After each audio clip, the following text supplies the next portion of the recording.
Hello friends, subscribe करें हमारे channel को और बेल आइकन को भी दबाएं ताकि सारी लेटेस्ट अपडेट और वीडियो आप तक पहुंचे सबसे पहले।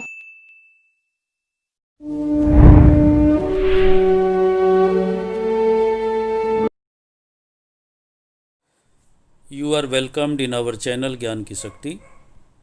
Today I am going to teach this poem Element.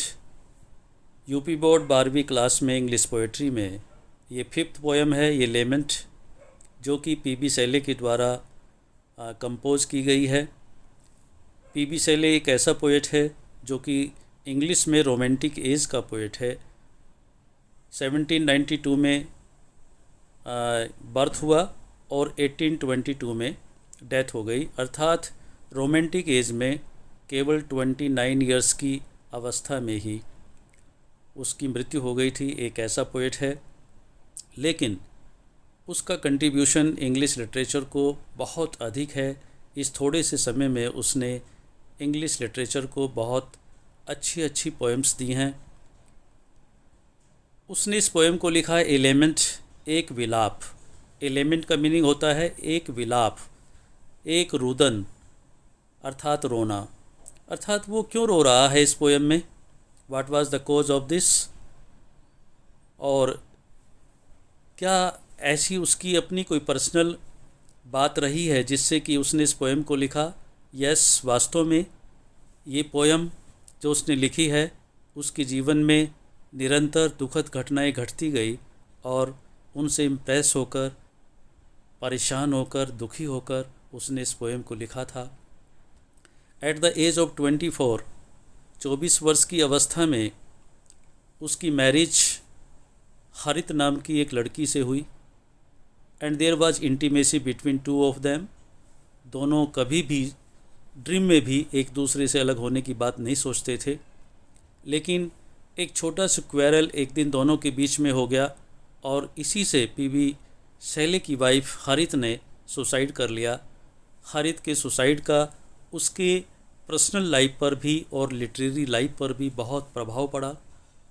उसने ये प्रतिज्ञा कर ली कि वो अब कभी लाइफ में मैरिज नहीं करेगा, लेकिन आफ्टर 6 मंथ, 6 महीने के बाद ही, at the suggestion of his family members, friends and relatives, उसने उनकी बात को दोबारा फिर मान लिया और उसकी मैरिज हुई मैरी गोडविन से। He married to Mary Godwin and had 2 children by her. There was intimacy between two of them. लेकिन उसने हरित की डेथ के बाद अपनी जितनी भी सारी पोएम्स हैं उसी के ऊपर लिखनी शुरू कर दी थी। After sometimes at the age of 29, जैसे उसने 29 में प्रवेश किया, ही became seriously ill. He was hospitalised and the doctor examined him and they declared him cancer. उस समय कैंसर का कोई ट्रीटमेंट नहीं था।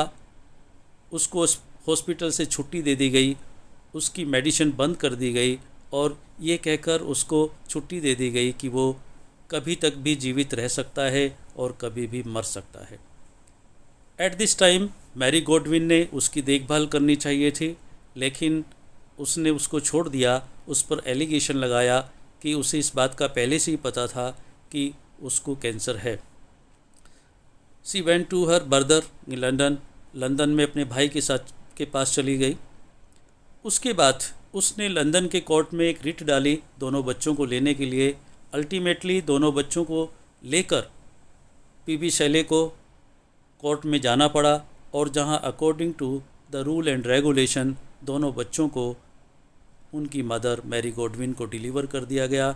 इस समय पीबी शैले जीवन के एक ऐसे छोर पर खड़ा था, अकेला था और मृत्यु कभी भी उसके पास आ सकती थी। ऐसे समय पर उसने इस पोएम को लिखा, अर्थात इस पोएम में उसने अपना पास्ट लाइफ याद किया है। When he was in the company of his wife and children, उन सभी दिनों को याद किया है। तो इस पोएम में केवल 2 स्टेंजा हैं। पहले स्टेंजा में वो कहता है, ओ वर्ल्ड, ओ लाइफ, ओ टाइम, यानी उसका इशारा इन तीनों शब्दों से केवल अपनी युवावस्था की ओर है, उन दिनों की ओर है when he was very happy in his life in the company of his wife and children। कहता है, ओ वर्ल्ड, वो दुनिया, वो लाइफ, वो जीवन, वो टाइम, वो समय। अर्थात उसने अपने पास्ट लाइफ को याद किया।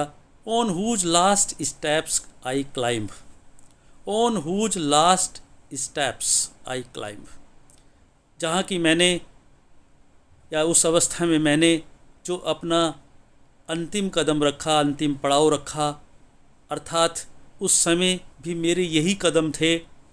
आई क्लाइंब, और इन्हीं कदमों से मैं सफलता प्राप्त करता गया, अर्थात आगे बढ़ता गया, आगे चढ़ता गया। क्लाइंब मैंने चढ़ना, अर्थात टू गेट सक्सेस, सफलता प्राप्त करना।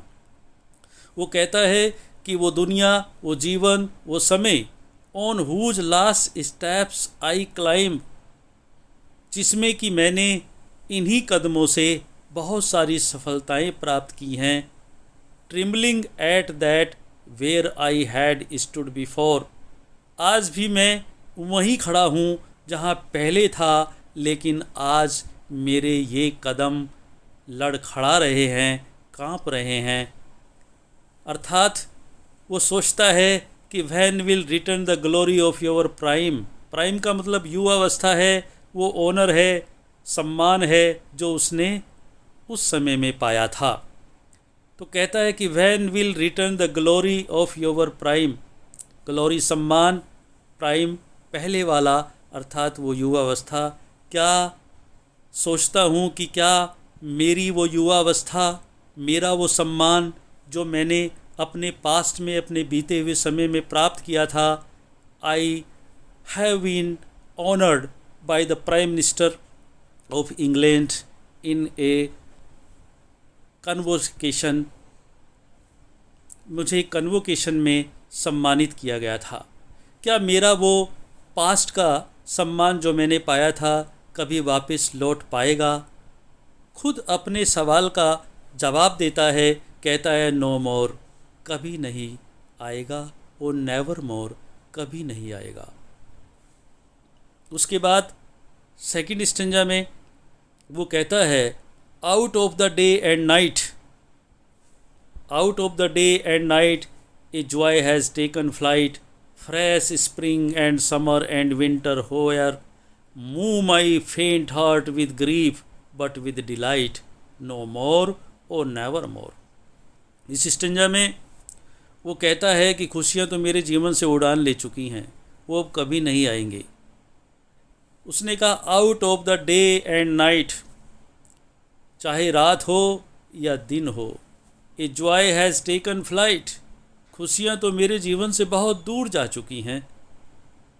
Fresh spring and summer and winter hoar, कहता है कभी मुझे भी इन सभी जो ये सीजन्स हैं, मौसम है, इनका इंतज़ार रहता था।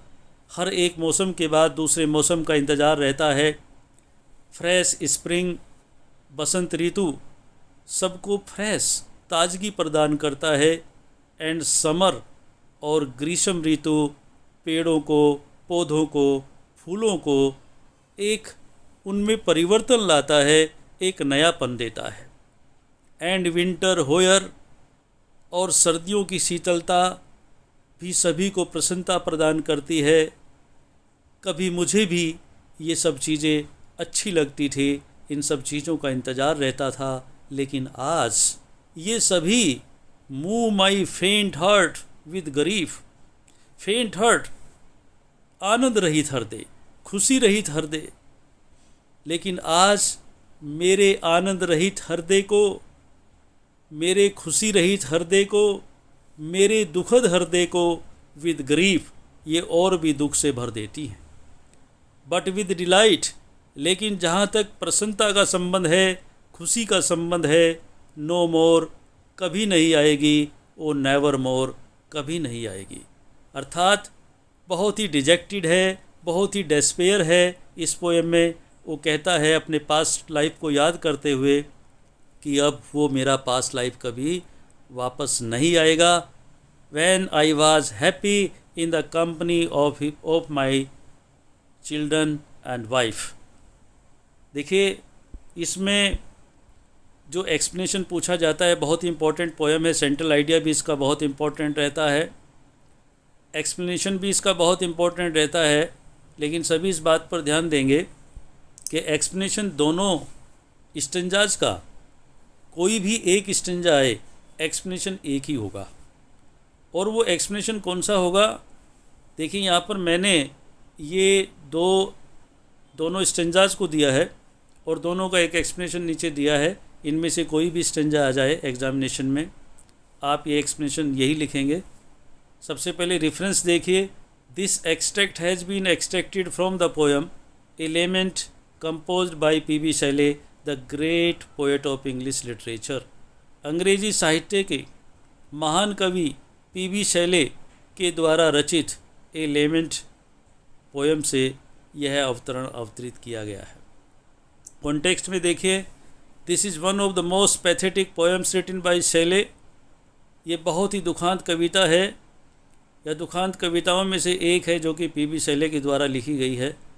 ही had realised that he would not live long. उसने ये महसूस कर लिया था कि अब वो इस दुनिया में अधिक समय तक नहीं रहेगा। And his end of life was near. और उसके जीवन का अंत अब नज़दीक था। He compares his present helplessness to his bravery and courage in the past. वह अपने वर्तमान आशा रहित जीवन को, अर्थात अपनी वर्तमान निराशा को, to his bravery and courage in the past, अपने बीते हुए समय अर्थात भूतकाल की बहादुरी और साहस से कंपेयर करता है। इन हिज यूथ, अपनी युवावस्था में, he had fought against the troubles boldly, बड़ी बहादुरी से वो परेशानियों से लड़ा। बट नाउ ही रिग्रेट्स, लेकिन आज वो पश्चाताप करता है, दैट हिज यूथफुल वीगर, कि उसकी युवावस्था की वो शक्ति, एंड जॉयज ऑफ लाइफ, और जीवन का वो आनंद, will not return to him any more, अब कभी उसके पास नहीं आएगा। एक्सप्लेनेशन में कहता है, the poet feels that he has come to an end of his life. कवि महसूस करता है कि उसके जीवन का अंत आ गया है इन दिस वर्ल्ड, इस दुनिया में। He compares his life to a ladder. वह अपने जीवन की तुलना एक सीढ़ी से करता है। The poet had fought the troubles and difficulties very bravely in the past. बीते हुए समय में वह अपनी परेशानियों से बहादुरी से लड़ा। But now he is trembling with fear, लेकिन आज वो डर से काँप रहा है। He is so much disappointed, वो इतना निराश है। दैट ही रिग्रेट्स, कि वह पश्चाताप करता है। That his youthful vigour and joys of life will not return to him, कि उसके जीवन की वो खुशियाँ और वो युवा अवस्था अब कभी वापस नहीं आएगी। The poet feels that his days and nights are dull and joyless. कभी महसूस करता है कि उसकी रात और दिन आनंद रहित हो गए हैं। The joys of his life have disappeared from his life. खुशियाँ उसके जीवन से गायब हो चुकी हैं। The beauties of nature which used to fill him with joy in the past. प्रकृति की सुंदरता जो बीते हुए समय में उसको खुशियाँ प्रदान करती थी, now only add to his sorrow, आज वो केवल उसके दुख को बढ़ाती है। ही आस्क्स टू हिमसेल्फ, वह अपने आप से पूछता है, weather he would ever get that delight और नॉट, क्या अब वो युवा अवस्था अर्थात बीते हुए समय की प्रसन्नता खुशियाँ उसे प्राप्त होंगी। At once his soul answer, एकदम उसकी आत्मा उत्तर देती है, that joy has gone for ever and ever to return, कि अब वो खुशियाँ कभी वापस नहीं आएंगी। स्पेशल नोट में ये तीनों पंक्तियाँ एज इट इज़ लिखी जाएंगी। सेंट्रल आइडिया नीचे दिया गया है। इस सेंट्रल आइडिया को एक बार इसकी हिंदी में सेलिब्रेट कर देता हूँ। Lament is one of the most pathetic poems of P B. Shelley. P B. Shelley की बहुत ही दुखांत कविताओं में से एक है।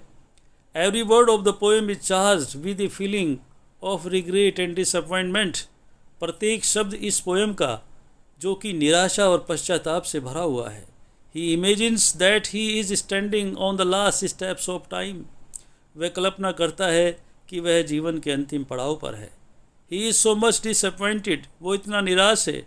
दैट ही रिग्रेट्स, कि वह पश्चाताप करता है। That his youthful vigour and joys of life will not return to him, कि उसकी युवा अवस्था और उसकी खुशियाँ अब कभी वापस नहीं आएंगी। The poet feels that his days and nights are dull and joyless. वह महसूस करता है कि उसके रात और दिन अब आनंद रहित हो गए हैं।